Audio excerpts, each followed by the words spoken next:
Ditadura proletária e partido de classe. 1. Toda luta de classes é uma luta política. Marx. Uma luta que se limita à conquista de uma nova distribuição dos ganhos econômicos não consiste de uma luta política porque ela não se dirige contra a estrutura social das relações produtivas. O rompimento com as relações produtivas próprias de cada época e a derrubada do domínio de certa classe social é o resultado de uma luta política longa e geralmente oscilante. A chave para esta questão é a questão do Estado, o problema de quem possui o poder. Lenin. O proletariado moderno se manifesta e se generaliza enquanto uma luta política com a formação e atuação do partido de classe. As características específicas desse partido podem ser encontradas na tese a seguir: o completo desenvolvimento do capitalismo industrial e do poder burguês, ambos decorrentes das revoluções liberais e democráticas, não só não elimina o conflito dos interesses de classe, mas aguça o seu desenvolvimento em direção à guerra civil, à luta armada. 2. O Partido Comunista, definido por esta previsão histórica e por este programa, realiza as seguintes tarefas por todo o tempo que a burguesia se mantiver no poder. A. Elabora e propaga a teoria do desenvolvimento social, das leis econômicas que hoje caracterizam o atual sistema social e de relações de produção, dos conflitos consequentes destas, do Estado e também da Revolução. B. Garante a unidade e a persistência histórica da organização do proletariado. Unidade não significa o agrupamento material de trabalhadores que, devido ao próprio fato da dominação da classe dominante, é propício à influência de lideranças políticas e métodos de ação discordantes. Significa, ao contrário, a organização internacional de elementos de vanguarda orientados integralmente pelo programa revolucionário. Persistência significa a reivindicação contínua da corrente dialética que une as posições da crítica e das lutas adotadas pelo movimento proletário durante todas as condições históricas enfrentadas. Prepara de forma adiantada a mobilização e ofensiva da classe ao apropriadamente empregar todos os meios possíveis de propaganda, agitação e ação em todas as lutas particulares desencadeadas por interesses imediatos. Estas ações culminam na organização no aparato insurrecional e ilegal da organização para a tomada do poder. Quando as condições gerais, o nível organizacional, político e de solidez do partido de classe chegar a um ponto onde a luta geral pelo poder é finalmente desencadeada, o partido que liderou a classe revolucionária à vitória por meio da guerra social, a lidera também na tarefa fundamental de quebrar e demolir todos os órgãos administrativos e militares que compõem o Estado capitalista. Esta demolição também mira na rede de órgãos que, quaisquer forem, pretenderem representar opiniões ou interesses diversos por meio de estruturas de delegação. A classe burguesa deve ser destruída independentemente de ela se apresentar como uma unidade interclassista da maioria dos cidadãos ou como uma ditadura mais ou menos aberta, possuidora de um aparato governamental que pretende cumprir uma missão nacional, racial ou popular social. Se esta destruição não ocorrer, a revolução será esmagada. 3. Durante a fase que dá continuidade ao desmanche do aparato capitalista de dominação, a tarefa do partido político da classe trabalhadora é tão vital quanto antes, porque a luta de classes, agora dialeticamente invertida, continua. A teoria comunista, em relação ao Estado e à Revolução, se caracteriza sobretudo por excluir toda a possibilidade de se adaptar o mecanismo executivo e legislativo do Estado burguês à transformação socialista da economia, a posição social-democrata. Mas ela também exclui a possibilidade de uma transição por meio de uma breve crise de violência, a destruição do Estado capitalista e transformação das relações econômicas defendidas até então pelo Estado, a posição anarquista. Ela também nega a posição de que a constituição de uma nova organização produtiva pode ser deixada na atividade espontânea de grupos de produtores espalhados de loja em loja ou de setor em setor, a posição sindicalista. Qualquer classe social cujo poder foi usurpado, mesmo que por meio do terrorismo, sobrevive por um longo tempo na textura do organismo social.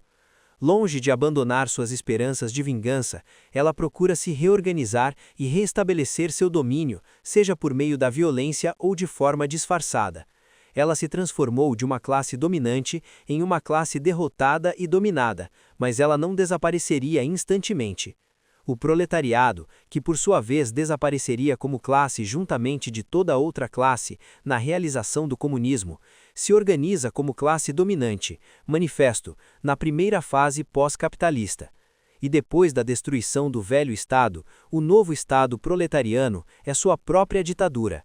A pré-condição para se superar o sistema capitalista é a derrubada do poder burguês e a destruição de seu Estado. A condição para a transformação social e radical da sociedade, que deve acontecer, é o aparato do novo Estado proletariano, capaz de usar força e coerção, assim como os outros estados históricos. A presença de tal aparato não caracteriza a sociedade comunista, mas caracteriza, por outro lado, o estado de sua construção. No momento onde esta construção está assegurada, classes e o domínio delas deixaram de existir. Mas o órgão essencial do domínio de classes é o Estado, e o Estado não pode ser nada além disso.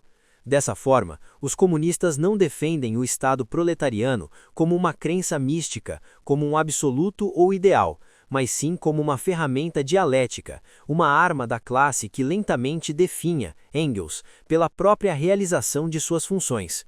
Isto acontecerá gradualmente, por meio de um longo processo, conforme a organização social é transformada pela coerção do homem, como sempre foi, desde o início da história, em uma rede compreensível e cientificamente construída para a administração das coisas e das forças naturais.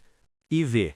Após a vitória do proletariado, o papel do Estado em relação às classes sociais e às organizações coletivas exibe diferenças fundamentais quando em comparação com regimes que surgiram das revoluções burguesas.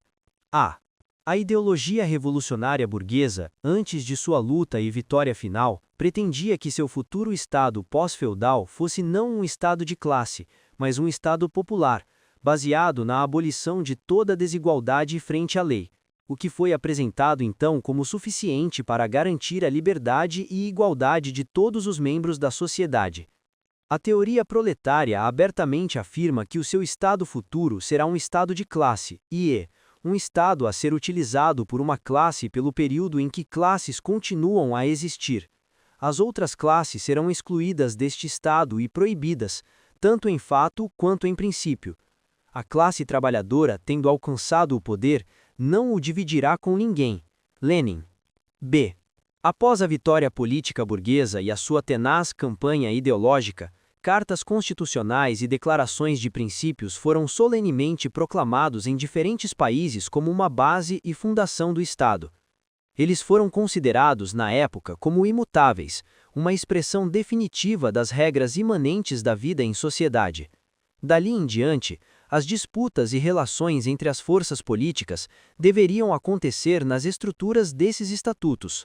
Durante a luta contra o regime atual, o Estado proletário não é apresentado como uma manifestação estável e fixa de uma série de regras governando as relações sociais, obtidas a partir da pesquisa idealista da natureza do homem e da sociedade.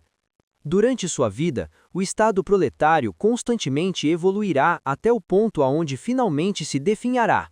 A natureza da organização social, da associação humana, radicalmente mudará de acordo com o desenvolvimento de tecnologia e das forças produtivas. A natureza humana estará igualmente sujeita a modificações profundas, se movendo sempre para longe de seu passado como animal de carga e escravo.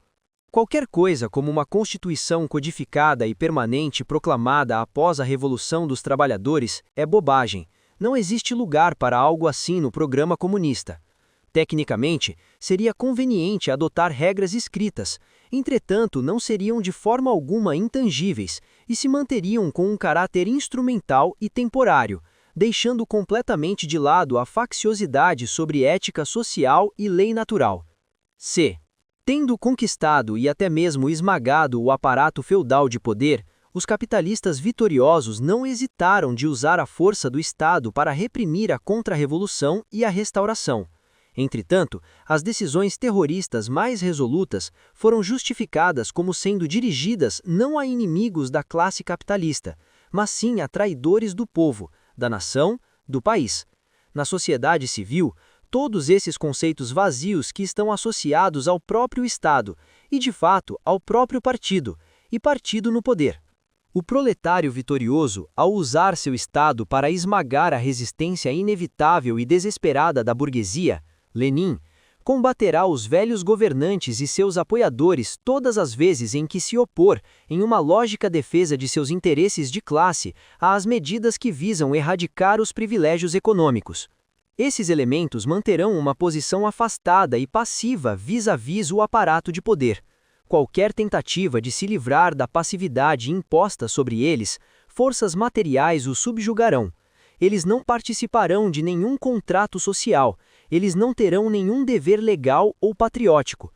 Como verdadeiros prisioneiros sociais de guerra, como foram de fato os antigos aristocratas e clero frente à burguesia jacobina, eles não terão nada a trair, pois não lhes será exigido prestar qualquer juramento de aliança ridículo. D. O brilho histórico das assembleias populares e encontros democráticos mal escondem o fato que, em seu nascimento, o Estado burguês formou órgãos armados e uma força de polícia para o conflito interno e externo contra o velho regime, e rapidamente substituiu a guilhotina pela prisão. Esse aparato executivo foi encarregado com a tarefa de administrar a força da lei, tanto em seu grande sentido histórico, quanto contra violações isoladas das regras sobre apropriação e troca, características de uma economia fundada na propriedade privada, por uma só classe.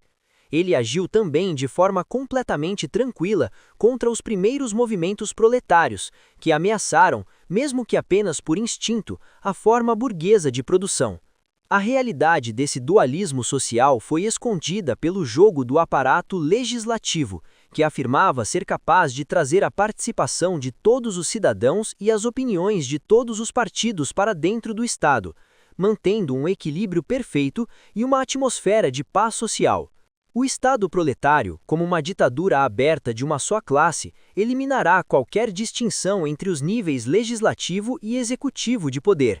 Ambos serão unificados no mesmo organismo. A distinção entre o legislativo e o executivo é a característica de um regime que esconde e protege a ditadura de uma classe sob um manto multiclasse e multipartidário. A comuna era um corpo ativo e não um organismo parlamentar. Marx.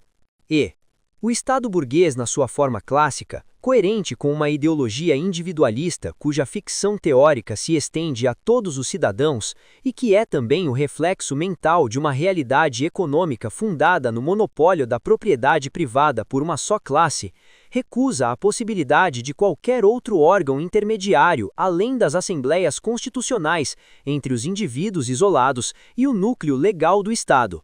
Clubes políticos e partidos que foram necessários durante o período instrucional foram tolerados pela virtude da afirmação demagógica da liberdade de expressão e sob a condição de que existam apenas como grupos confessionais e dos escritórios eleitorais. Na fase que seguiu, a realidade da repressão de classe forçou o Estado a tolerar associações de interesses econômicos, sindicatos, que desconfiavam ser estados dentro de estados. Mais do que isso, sob o pretexto de legalmente reconhecer sindicatos, o Estado assumiu o papel de absorvê-los e esterilizá-los, dessa forma, desprivando-os de qualquer autonomia, com a intenção de que um partido revolucionário tome sua liderança. Os sindicatos continuaram presentes no Estado proletário na mesma medida que se mantenham presentes empregadores ou pelo menos empreendimentos impessoais onde os trabalhadores continuam sendo pagos salários em dinheiro. A função destes será de proteger as condições de vida da classe trabalhadora. A sua ação nesse sentido será paralela à do partido e do Estado. Sindicatos de não trabalhadores serão proibidos.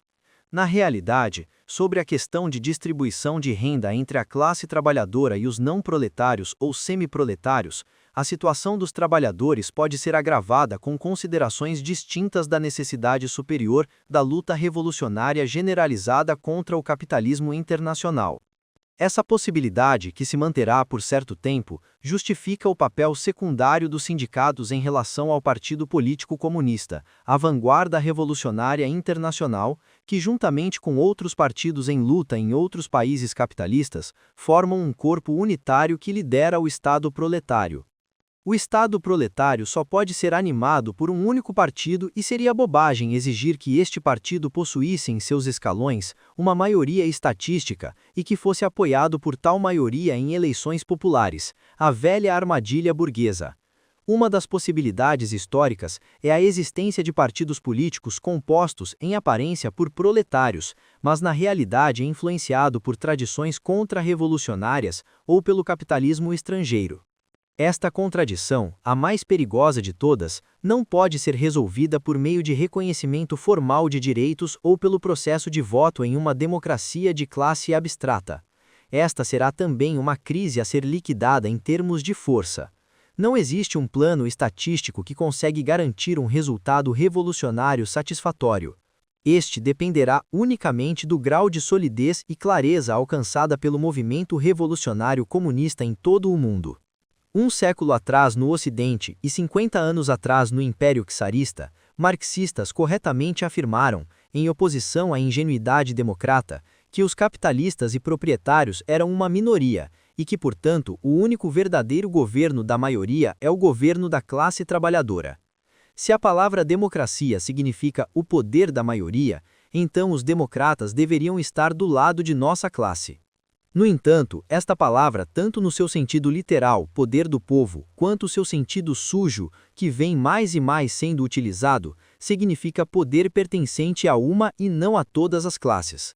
Por essa razão histórica, rejeitamos também a democracia burguesa e a democracia em geral. Assim como Lenin, temos que excluir tanto de forma teórica quanto em sentido político, enquanto contradição em termos, as noções de democracia de classe e democracia operária.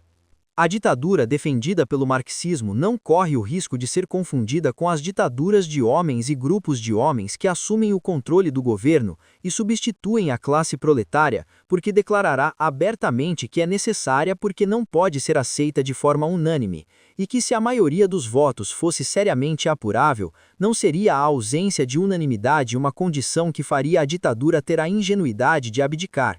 A revolução requer ditadura porque seria ridículo subordinar a revolução à aceitação de 100% ou a uma maioria de 51%. Onde se apresentam essas porcentagens, a revolução foi traída. Conclui-se que o Partido Comunista governará sozinho e nunca abrirá mão deste poder sem uma disputa física. Esta declaração ousada de não se render à enganação dos dados e ao seu uso ajudará na luta contra a degeneração da revolução. No último estágio do comunismo, um estágio onde não se encontra nem a produção de mercadoria, nem dinheiro, nem nações, e que também terá presenciado a morte do Estado, sindicatos perdem a sua razão de existir. O partido, como organização de combate, se manterá necessário enquanto ainda sobreviverem resquícios do capitalismo no mundo. Além do mais, ele talvez tenha uma tarefa permanente enquanto depositário e propagador de doutrina social, dando uma visão geral do desenvolvimento das relações entre a humanidade e a sociedade material. V. A concepção marxista, a de substituição de assembleias parlamentares por órgãos ativos, não nos leva de volta à democracia econômica, isto é, a um sistema que adaptaria os órgãos do Estado ao local de trabalho, às unidades comerciais ou produtivas e etc., enquanto exclui qualquer função representativa dos empregadores ou donos de propriedade. A eliminação do empregador e dos proprietários define apenas metade do socialismo. A outra metade, a mais significante, consiste da eliminação da anarquia da economia capitalista, Marx. Conforme a nova organização socialista emerge e se desenvolve com o partido e seu Estado revolucionário em proeminência, ela não se limitará a combater apenas o antigo empregador e seus lacaios, mas, acima de tudo, a redistribuir as tarefas sociais e a responsabilidade de cada indivíduo de uma maneira nova e bastante original. A rede de empresas e serviços, tal como herdada do capitalismo, não pode, portanto, se basear em um aparato de suposta soberania, uma delegação de poderes dentro do Estado e seus órgãos centrais. É precisamente a presença de um Estado único e de um partido qualitativamente unitário, sólido e homogêneo que oferece as condições favoráveis para a reorganização do maquinário social, procurando impulsionada o mínimo possível pela pressão de interesses limitados de pequenos grupos e o máximo possível com base em um estudo científico de dados gerais, aplicado ao bem-estar coletivo. As mudanças no mecanismo produtivo serão enormes. Consideremos, por exemplo, apenas o programa de reversão da relação entre cidade e campo, algo que Marx e Engels insistiram tanto e que é a exata antítese das tendências atuais em todos os países conhecidos. Dessa forma, a rede modelada em torno do lugar de trabalho é uma expressão insuficiente que se limita a repetir as velhas posições proudhonianas e lassallianas que o marxismo há tanto tempo já rejeitou e superou. VI. A definição deste tipo de relação entre os órgãos do Estado da classe e sua base depende principalmente dos resultados da dialética histórica e não podem ser deduzidas de princípios eternos, a partir da lei natural ou de uma carta constitucional inviolável. Qualquer outra contribuição neste sentido seria nada mais do que mera utopia. Não existe nenhuma gota de utopia em Marx, afirmou Engels. A própria ideia da famosa delegação de poder pelo indivíduo isolado, eleitor, graças a um ato platônico emanando de sua liberdade de opinião, deve ser abandonada ao reino nebuloso da metafísica. Opiniões são, na realidade, nada mais do que um reflexo das condições materiais, das formas sociais, e o poder consiste da intervenção pela força física. A caracterização negativa da ditadura proletária está assim claramente definida. A burguesia e a semi-burguesia não mais terá direitos políticos, ela será prevenida por força de se agrupar em grupos de interesses comuns ou em associações para a agitação política. Nunca lhe serão permitido o direito de voto, de ser eleito ou de delegar outros a funções de qualquer forma. Mas até mesmo a relação entre o trabalhador, um reconhecido membro da classe no poder, e o aparato de Estado não reterá mais aquele caráter enganoso e fictício de uma delegação de poder, da representação por delegados, da cédula do voto ou do partido. A delegação significa, em efeito, a renúncia da possibilidade de ação direta.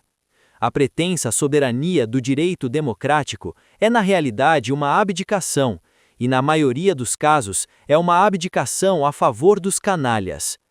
Os membros trabalhadores da sociedade serão agrupados em órgãos territoriais de acordo com sua residência e, em alguns casos, de acordo com sua movimentação, devido à participação dos mecanismos produtivos em transformação.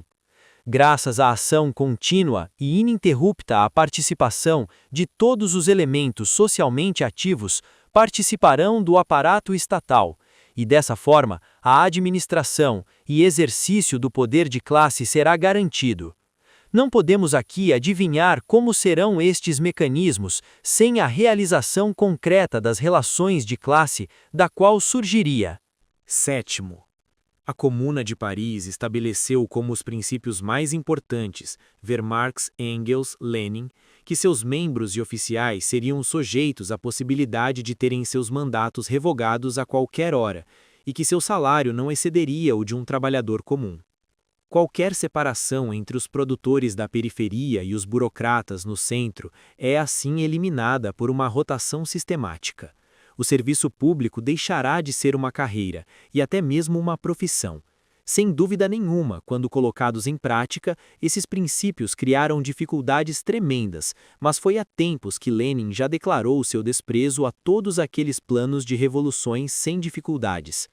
Esses conflitos inevitáveis não serão completamente resolvidos com uma pilha de regras e regulações.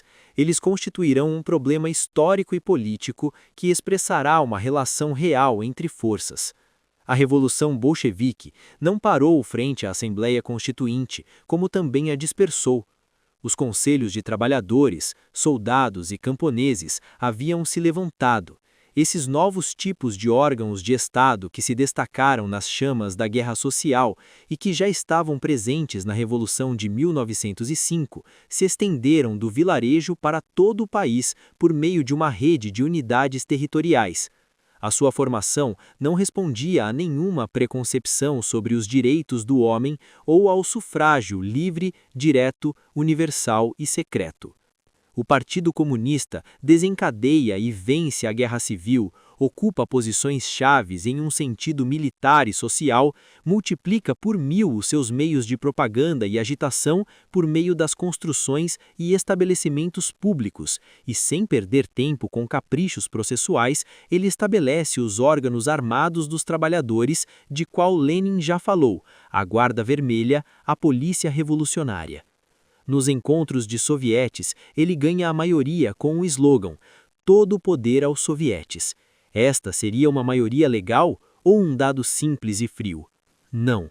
Qualquer um que seja ele bem intencionado ou um espião, votar para que o soviete abdique de seu poder ou que renuncie de seu comprometimento com o poder conquistado graças aos combatentes proletários, ele será chutado para fora pelas coronhas das armas de seus camaradas. E ninguém gastaria tempo contando ele como parte da minoria legal. Esta hipocrisia criminosa que a contra-revolução pode apenas se alimentar sobre. 8.